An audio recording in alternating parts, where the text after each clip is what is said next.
গত কয়েকদিন ধরে পুরুলিয়া জেলায় বন দপ্তরকে নাকানি চোবানি খাইয়ে এবার বাঁকুড়ায় ঢুকে পড়ল বাঘিনী জিনাত। শনিবার 28 ডিসেম্বর সকালে পুরুলিয়ার সীমানায় থাকা বাঁকুড়ার রানীবাঁধ ব্লকের গোপালপুর জঙ্গলে জিনাতের রেডিও কলার সিগন্যাল পান বনকর্মীরা। মনে করা হচ্ছে শুক্রবার 27 ডিসেম্বর পুরুলিয়ার ডাঙ্গরডির জঙ্গল থেকে বাঘিনী গোপালপুরের জঙ্গলে এসে আত্মগোপন করেছে। গোপালপুর জঙ্গলের অদূরে রয়েছে কুমারী নদী। কুমারী নদী পার হলেই রানীবাঁধ ও ঝিলমিলির জঙ্গল। বাঘের পক্ষে সাঁতার কেটে কুমারী নদী পার হওয়া তেমন কঠিন কাজ নয়। আশঙ্কা, বাঘিনী সুযোগ পেলে কুমার নদী পেরিয়ে ঢুকে পড়তে পারে রানীবাঁধ ও ঝিলমিলির জঙ্গলে। এই মুহূর্তে রেডিও কলার ট্র্যাকিং অ্যান্টেনা নিয়ে বনকর্মীরা গোপালপুরের জঙ্গলে বাঘিনীর সঠিক লোকেশন চিহ্নিত করার কাজ চালাচ্ছেন।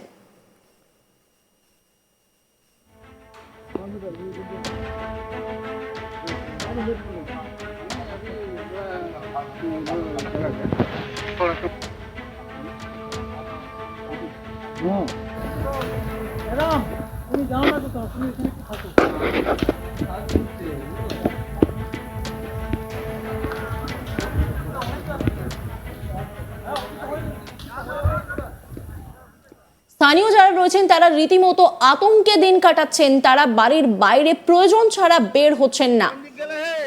গ্রামবাসী ফুলটুসি হাঁসদা তিনি কি বলছেন শোনাবো আপনাদের। রাতে ঘুমাইছিলি, আমরা জানি নাই কিছু। দিয়ে সকাল 6টায় আসেছিল ফরেস্টার, না না সকালে এখানে এসেছে, এখানে 6টার দিকে এসেছে, এসে বলছে বাগিনা এসেছে। না না না আমাদের কিন্তু যাই বললো বাগিনা এসেছে, তোমরা ঘরে ঢুকে থাকো, বেরাও না, কোথাও বেরাও না। এখন পুলিশ আনলো, হ্যাঁ এখন পুলিশ নিয়ে আনলো। বলছে যন্ত্রগুলো বলছে থাকুক, কিছু হয়ে গেলে দায়িত্ব ওদের নিবে, টাকা পাবেন, আপনারা চলুন। ওদের জিনিস ক্ষতি হয়ে গেলে টাকা দিবে আমাদেরকে। ও বাড়িতে বাঁধা আছে। হ্যাঁ বলছে তোমার ভয় আমাদের ওই সকাল 4টার ভয় আছে। এখন ভয় আছে, সমস্যা আছে, নাহলে আমাদের এখন ছোট বাচ্চা আছে, একটু জলের পায় না, এখন পেটে আমাদের কিছুই ঢুকে নাই, এখন না বের হাতে দিলে।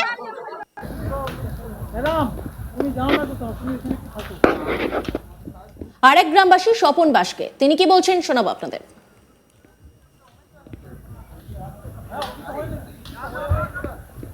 এখন অসুবিধা করে দিল, মোটামুটি 9টা থেকে অসুবিধা করে দিয়েছে, বেরাতে সামাইতে দিচ্ছে না যে এখানে বাঘ ঢুকেছে আপনাদের এখানে। এটা গুসাইডি গ্রাম, ব্লক হচ্ছে রানীবাঁধ।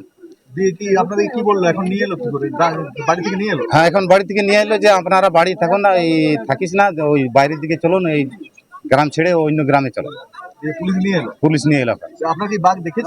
বাঘ আমরা দেখি নাই না, বন দপ্তর কর্মীরা বললো যে এখানে বাঘ ঢুকেছে। কখন শুনলেন যে বাঘ ঢুকেছে? সকালে শুনলেন। হ্যাঁ। আর আপনাদের যে গৃহপালিত পশু গরু ছাগল ওগুলা সকালে বের করেছি, বাঁধেছি বাইরে, বাঁধা আছে। এখনো বাঁধা আছে? হ্যাঁ এখনো বাঁধা আছে। কতটা ভয় লাগছে? ভয় মানে পুরো ভয় লাগছে, ভয়ে বেরোতে সময় দিয়েছে। এখন তো পুরো পুলিশ এসেছে, ফরেস্টার, কত রকম লোক এসেছে। হ্যাঁ 4-5 মাস ধরে বাঘ নাকি ধরতে পারছে না।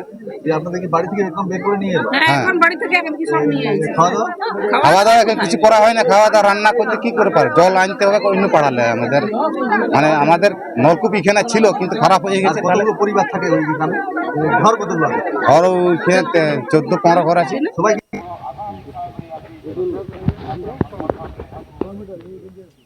এই বাঘিনীকে ধরতে ড্রোন দিয়েও চলছিল নজরদারি। শেষ পর্যন্ত ছোড়া হয়েছে ট্রাঙ্কুলাইজ গুলি, কিন্তু গুলি বাঘিনীর শরীরে লেগেছে কিনা তা খতিয়ে দেখা হচ্ছে বলে জানিয়েছেন দক্ষিণ পশ্চিম চক্রের মুখ্য বনপাল বিদ্যুৎ সরকার। বন দপ্তরের দাবি, এই প্রথম বাঘিনীর এতটা কাছে পৌঁছতে পেরেছেন বনকর্মীরা। ড্রোন উড়িয়ে বাঘিনীকে লোকেট করা হয়, তাতেই মেলে বড়সড় সাফল্য।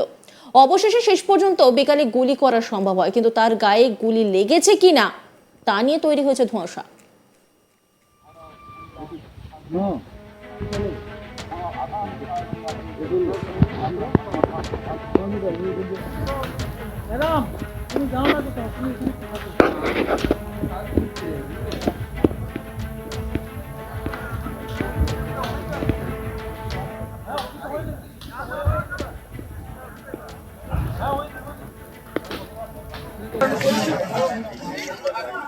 ভাই কোন দিক গেলে